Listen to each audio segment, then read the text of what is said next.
早起和妹妹一起从杭州飞回海南见父母，一天都怎么安排的？凌晨好呀，大家！接上期视频，现在我们要出发回海南啦。现在先去接上妹妹，因为是7点15的飞机，去到机场要半个小时。等黄花菜都凉了。本来打算是5点去的，硬是被妹妹拖到5点半出发，以为是她睡过头了。结果一问，她说她也收拾了一夜没有睡，好在6点准时到达。到达机场，妹妹去的人文柜台办理托运，我去的自助柜台。本以为我会更快，没想到当我托运的时候机器故障了。真的吗？托运完最后走了快速通道，没多大会就开始登机了。回家的心情总是激动的。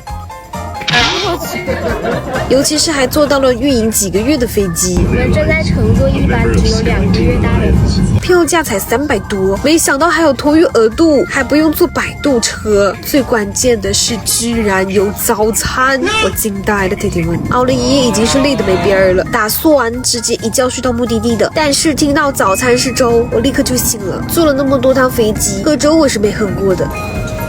下了飞机，妹妹租了一台车，本来让她租剁椒鱼头的，她不愿意，非得要租贵的。问她是要租来代步的，还是租来体验的？她说是要租来体验的。行吧，行吧。但没想到去到人家说还要再交多保险。要买吗？不用买吧。不用买吧。之前我都没买过。这下又花多了几百块钱，而且这个车应该是有改电的。上车我们都惊呆了，各种配置和油车特别像，但是吧，它又是电车，所以刹车踩下来就是一顿一顿的那种感觉，让我俩非常不习惯。这下好了吧？不听姐忠言，吃亏在眼前。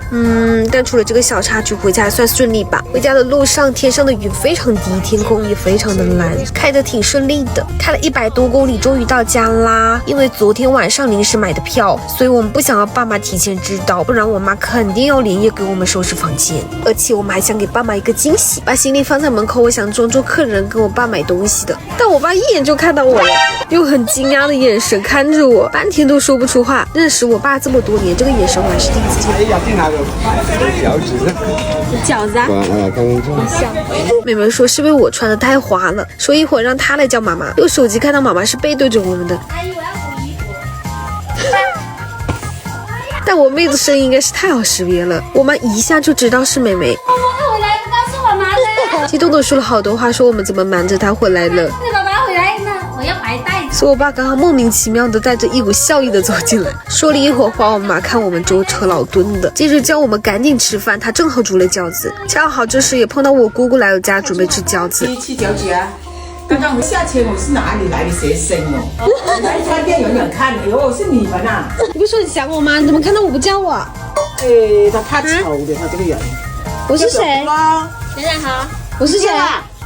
我是谁？大表姑。真表情。我妈煮的饺子真的很好吃，好吃到我剪视频看到自己吃掉流口水。今天的 vlog 就先到这里啦，希望大家喜欢，我们下期见，回见。